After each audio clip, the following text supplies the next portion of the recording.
mais crítico, né? Freud dizia há 100 anos atrás que nós vivíamos a maior pandemia de mal-estar na civilização, né? Já dizia isso há quantos anos? Sim, há 100 anos atrás. A maior pandemia de mal-estar na civilização. Hoje, nós estamos com um agravamento desse quadro de forma extremamente severa. Pra você ter uma ideia, o Reino Unido e o Japão lançaram o Ministério da Solidão. Você está entendendo, cara? Por quê?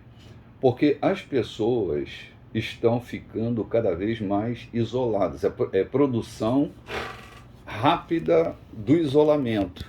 O distanciamento produziu essa onda. Nós somos seres sociáveis, né? Ser amado e ser aceito são as duas grandes colunas do desejo do ser humano, ser amado e ser aceito. O encolhimento gerou essa aflição. O Japão sempre foi o campeão de suicídio no mundo, né?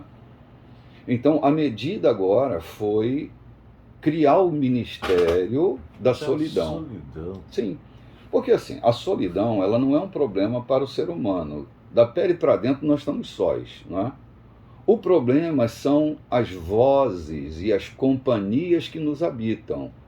Aqui é que está a grande aflição neurótica do ser humano, né? São essas companhias mal enjambradas que habitam em nós, nossas culpas, nossos medos e todas as nossas, todo o nosso mal-estar. Então, a solidão ela é devastadora nesse sentido. A gente está sempre querendo ir para fora, porque o mundo do lado de dentro ele é insuportável. Nietzsche dizia que a gente tem uns abismos que, se a gente ficar olhando para ele, ele olha para nós, né? Quem briga com os monstros tem que se cuidar para não virar um, né? Por causa dessa interiorização tão conturbada. Aí a fé entra como elemento pacificador. Me lembro de um cara que tinha uma aflição, era chamado Nicodemos, um príncipe da sinagoga, acho que de Cafarnaum, se não me falha a memória. Esse cara está tão aflito com a existência dele, que ele se aproxima de Jesus, ele vai visitar Jesus à noite, porque ele tem medo da reprovação da sociedade, né? E a grande questão dele era a aflição sobre o futuro. E Jesus diz, interrompendo o discurso de medo dele, Jesus diz para ele: Nicodemos, tem que nascer de novo. Tem que ser reconstituído.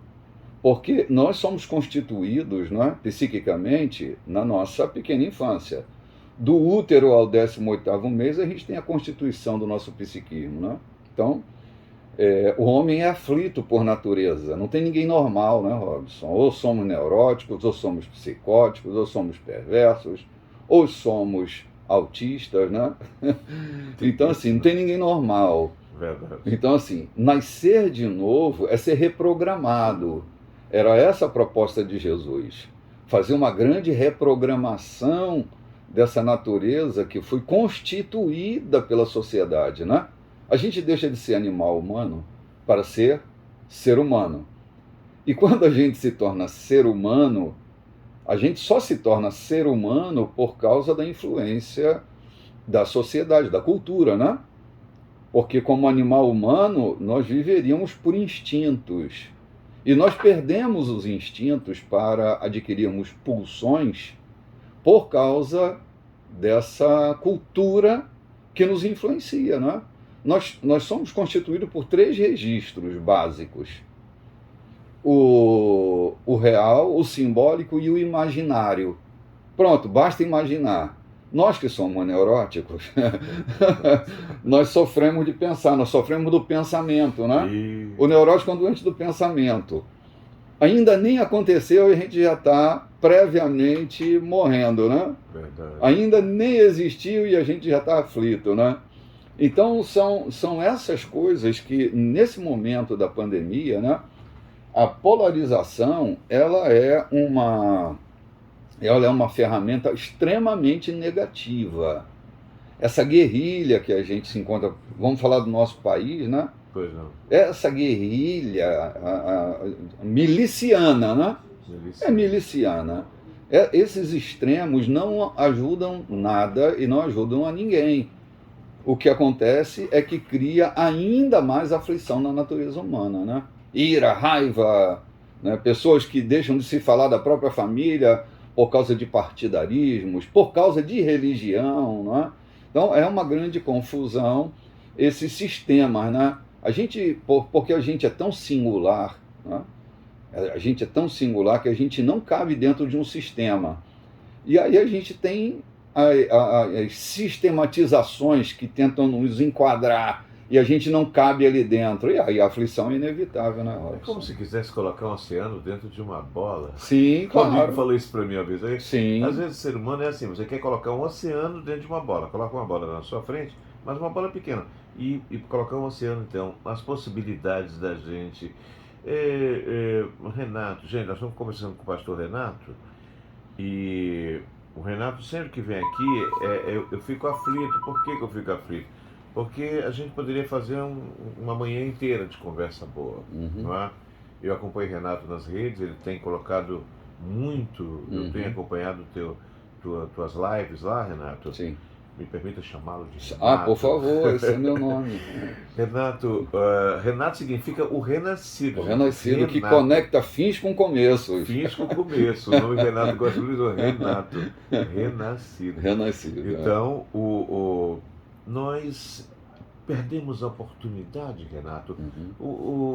A gente está falando, usam expressões engraçadas, diz que o Brasil virou um fla-flu. O mundo inteiro virou essa dualidade, essas polaridades. Acho interessante a ideia que religião não é para separar. Gosto muito do termo religare, né? É do latim, não é? Sim. Então, é religar, mas a gente é desconectare. Que a gente Perfeitamente. É uma neologia.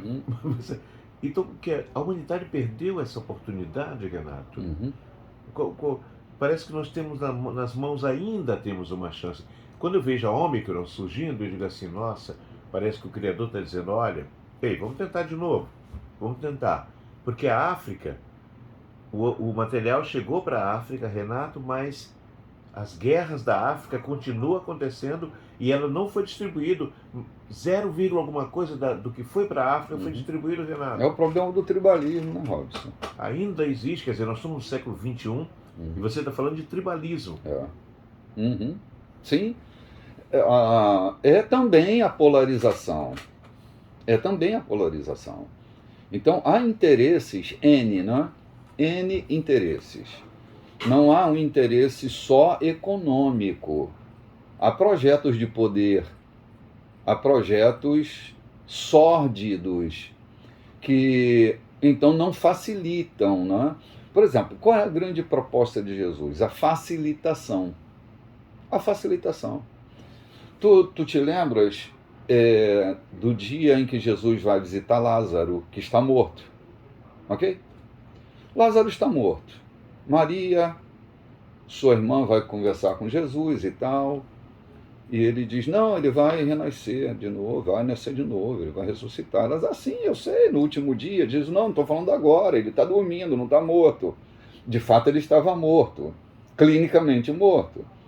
Jesus vai até a boca da tumba, tiram a pedra e Jesus o chama para fora, ok? E ele vem atado, que era de costume, né? Enrolava o corpo em ataduras e sepultava o corpo em ataduras.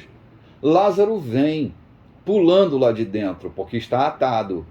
Ele chama seus discípulos e diz, desatai-o e deixai-o ir. Essa, para mim, é a grande missão daqueles que se propõem a seguir Jesus. Desatar as pessoas e deixá-las irem para a vida delas. Não aprisioná-las dentro das suas gaiolas eclesiásticas, dentro das suas gaiolas religiosas, mas deixar a pessoa ir. É a facilitação proposta por Jesus. Jesus facilitou a caminhada de todo ser humano. Você tem uma ideia do decálogo, né? E dos 613 preceitos, Jesus diz que só tem um mandamento, a amar. Cara, ama e você não vai causar problema para ninguém. Ame-se, Você já viu que gente que se ama não arruma problema com ninguém, cara? Agora, pessoas que não se suportam criam problemas onde não existe problema. Então, a origem de toda essa aflição, seja lá no tribalismo, seja nas sociedades mais organizadas, é a grande aflição da natureza humana. As pessoas precisavam andar seu caminho e não ficar impedindo, colocando pedras no caminho dos outros, né? Nós estamos conversando com o pastor Renato. Eu vou para o intervalo. Vou até pedir para a dona Glória Farias começar a servir esse café. Café Uau! Temos um café, Renato. Vero. Eu estou sabendo que Roberto Henrique já está do outro lado, está se concentrando, né? Nós temos um grande artista que já está na antessala ali. E eu vou para o intervalo, enquanto a gente vai começar aqui a tomar um café produzido aqui pela nossa gentil Glória Farias, que virou nossa parceira nessa véspera de Natal. Hoje e os outros dias, né? Agora, ela é exagerada, cara. Ela prepara para o exército. Ela prepara o café, Renato, para o exército. É assim que funciona. E ela vem gentilmente trazer, compartilhar. É aquela história da partilha. Sim. E aqui, eu não sei, você veio do Rio de Janeiro, né, Renato? Eu não sei, aqui no Maranhão, é muito comum no dia de hoje, as pessoas assim, eu tenho um vizinho, eu tenho o bolo de milho, aí fulano fez um bolo de tapioca, então eu levo um pedaço do bolo de tapioca e pego um pedaço de bolo de milho, essa partilha que a gente perdeu. É o partir do pão, né? Talvez a grande mensagem lá no milagre da multiplicação, talvez seja essa. Sim.